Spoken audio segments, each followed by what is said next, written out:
Awakening is the act of waking from sleep. Waking from what? Who is waking? Why do we wake? Why do some never wake? As many beings as there are existing, human beings, there are paths and methods to awakening, because every one of us is the method, is the formula, the process of that experience of awakening. It's already in the very fabric of our being.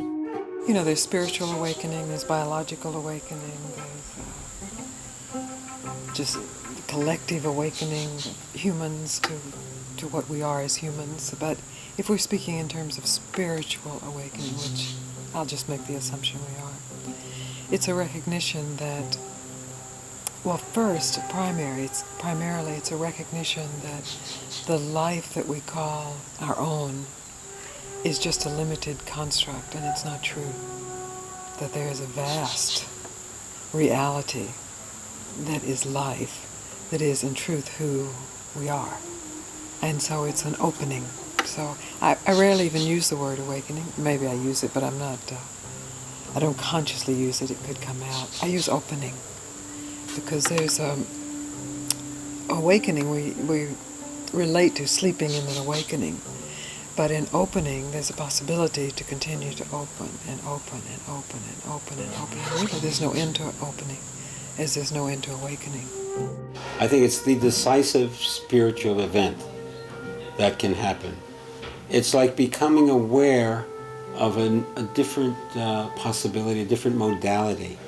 It's like a music that's been playing that you can't hear, and suddenly you're alive to it. It's alive to an energy, we call it Shakti, that previously we've been unaware of.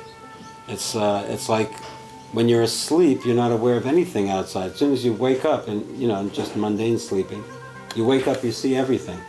And so the same thing is true of the spiritual awakening. The spiritual awakening is absolutely crucial and decisive. And Gurdjieff used to say that man is a machine, man is asleep. He meant that normally people aren't spiritually awake. But when they become awake, they see with new eyes. So my guru used to consider the awakening as the key thing. That's the key, not enlightenment, but the awakening. Because once you awaken, enlightenment's inevitable.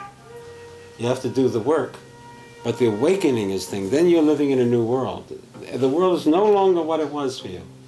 For an awakened yogi, the world is not what it was for him before.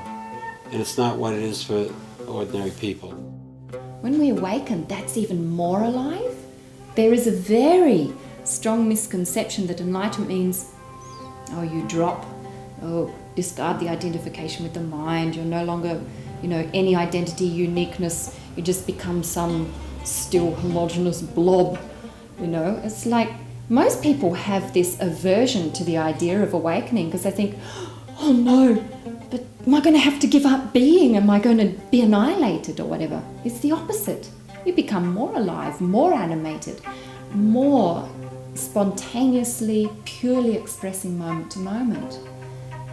Imagine if we saw more and more beings surrendering the fixed identity and giving up that idea of completely letting go of the uniqueness of our being.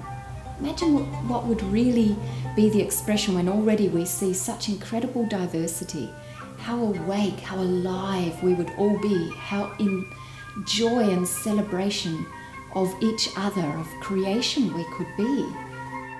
I feel that really locating this God impulse and awakening to it within ourselves as the urge to become, the urge to create, the urge to be as form, may be the most significant or relevant interpretation of what the word God means for the postmodern evolving and awakening human.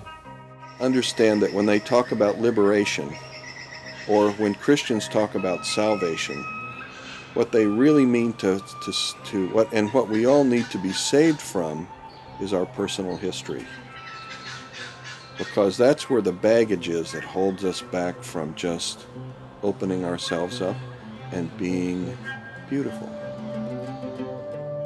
And all of life, born of the primary intention in consciousness, is the great quest for wholeness. We're all walking the mountain. And here and there, another one gets to the top and has the 360-degree view, gets to the experience of that unified consciousness, that oneness. So I say awakening is opening to yourself as you are, not to yourself as you think yourself to be.